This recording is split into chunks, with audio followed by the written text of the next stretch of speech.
Bonjour. Quand l'apôtre Paul, écrivant aux Galates, leur décrit ce que Dieu peut faire dans la vie des chrétiens, il leur mentionne ceci.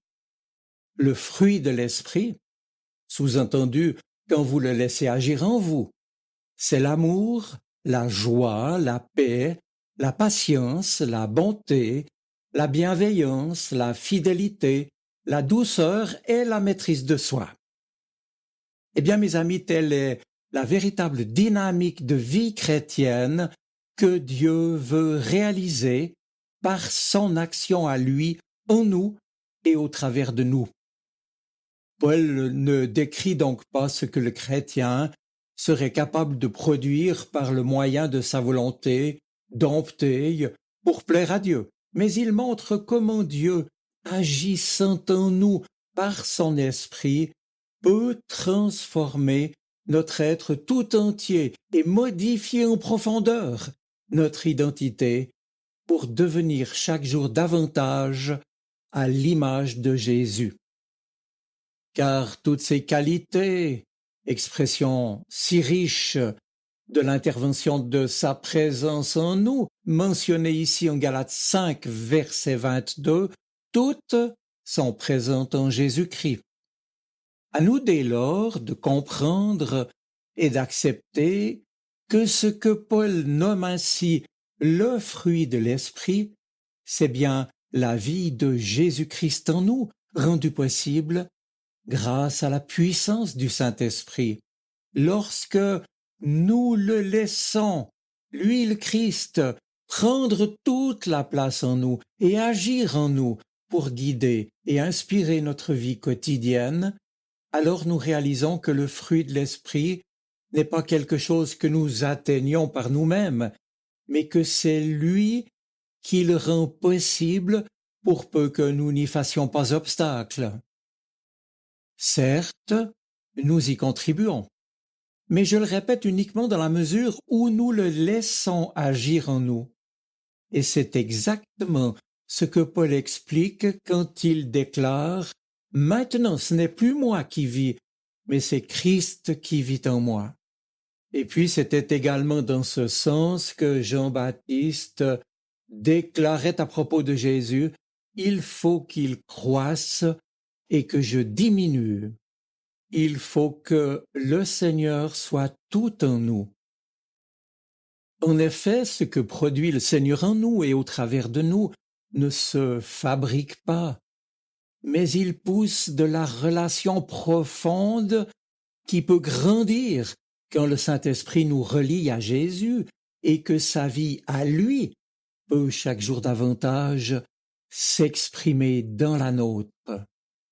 Ainsi, lorsque Paul énumère les qualités du fruit de l'esprit, l'amour, la paix, la joie, nous pouvons constater qu'aucune de ces qualités ne vise un meilleur savoir-faire, de meilleures performances, mais un meilleur savoir-être dans notre relation intime avec Jésus-Christ.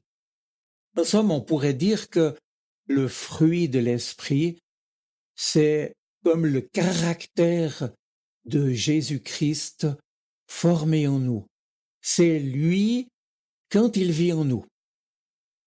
Je remarque par ailleurs que ces qualités sont quant à elles reliées aux nécessités de nos relations humaines en général et en particulier en vue de concrétiser des relations plus miséricordieuses avec les autres, pourrais-je dire, ou plus sensibles aux misères et aux souffrances de ceux que nous côtoyons.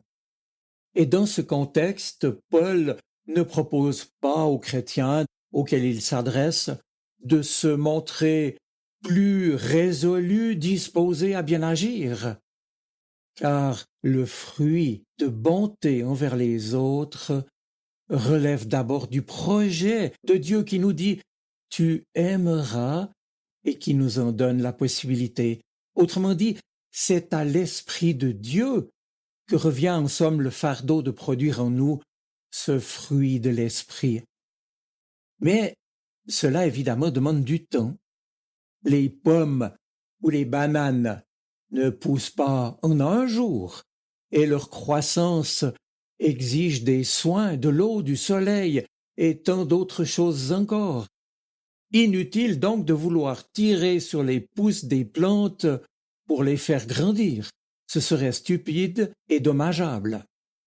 Dieu, dans sa bonté, est patient avec nous pour que progressivement nous puissions apprendre à le laisser agir, lui, en nous et au travers de nous. Et spirituellement, c'est entre autres ce qu'on appelle le processus de la sanctification. Or, pour que ce processus que Dieu veut conduire d'un bout à l'autre, pour qu'il puisse aboutir donc et donner du fruit, il y a, nous rappelle l'évangile de Jean, c'est au chapitre 15, il y a nécessité absolue de demeurer attaché au Christ, comme les sarments au cep de la vigne. Il s'agit donc de demeurer unis à lui pour que sa vie, sa sève, puisse irriguer notre propre vie et produire son fruit. Cela dit, on n'a jamais vu, bien entendu, les branches d'un arbre se rassembler et se dire « Allez les gars, on va travailler dur et produire nos fruits ». En réalité, sarments et rameaux se laissent tout simplement envahir par la sève, et c'est elle qui fait tout le travail. Dans le meilleur des cas, des fleurs apparaissent, puis des petites formes vertes qui grossissent et qui peuvent devenir de beaux fruits appétissants. De même, sarments et branches ne quittent jamais le cep ou le tronc pour aller voir ailleurs ce qui se passe.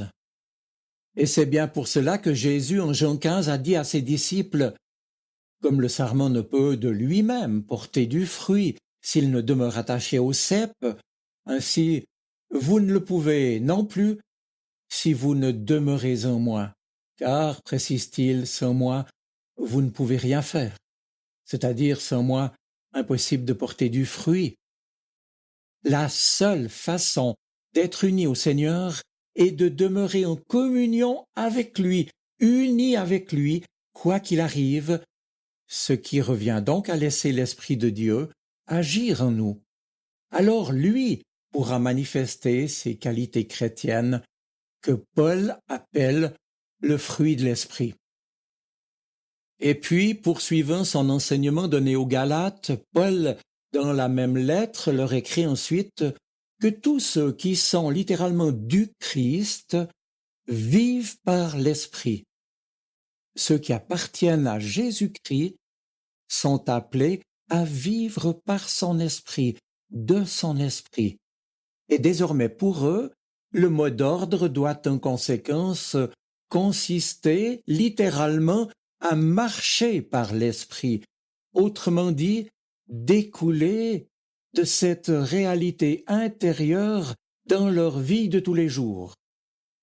Le chrétien n'a pas de puissance en lui-même, mais c'est l'Esprit Saint qui est la puissance agissante pour que la vie de Christ soit manifestée en chacun d'entre nous qui lui appartenons. Et à ce propos, soyons-en certains, l'Esprit de Dieu porte toujours du fruit lorsqu'il est libre d'agir. Et si le fruit n'est pas présent, me demandera-t-on alors, que dois-je faire? Eh bien, revenir à Christ. Et je vous invite ici à réécouter le précédent message des 5 minutes pour Dieu qui pourrait sans doute vous y aider. Enfin, une dernière précision, mes amis. Au singulier, ici, le terme fruit évoque non pas un don de l'esprit, mais une action progressive de Dieu en nous. Et le fruit de l'esprit met bel et bien l'accent sur notre vie intérieure, sur notre union à Jésus-Christ, qui se développe peu à peu et qui veut donc jour après jour irriguer notre existence. On ne reçoit donc pas tout d'un coup un fruit comme si Dieu le parachutait dans notre cœur. Non, le fruit de l'esprit, dans ses diverses expressions, est le développement en nous de la grâce de Dieu. D'expérience, nous voyons bien que les fruits de la vigne et des arbres fruitiers mûrissent peu à peu. Rappelons-nous qu'il en est de même pour nous. Il faut du temps pour qu'un chrétien grandisse en maturité spirituelle, et ce n'est que petit à petit, dans un processus de croissance et de maturation, pourrais-je dire, au soleil du Seigneur, de mois en mois, que lui produit en nous le fruit de son esprit. À chacun de nous, ce sera mon dernier mot, revient donc uniquement de mettre de la bonne terre, d'enlever ce qui gêne la croissance, de prendre soin et d'arroser. Et le fruit grandira alors si on lui reste attaché à lui le Seigneur. Le fruit de l'esprit, c'est ce que Dieu veut voir se manifester dans nos vies, et avec son aide, c'est possible. Je vous souhaite une bonne semaine. Soyez bénis. Amen. Sa parole résonne dans mon cœur. Elle est vivante, elle parle. Elle m'aide à choisir, m'illumine. Elle est vivante, elle est poignante, elle touche mon cœur.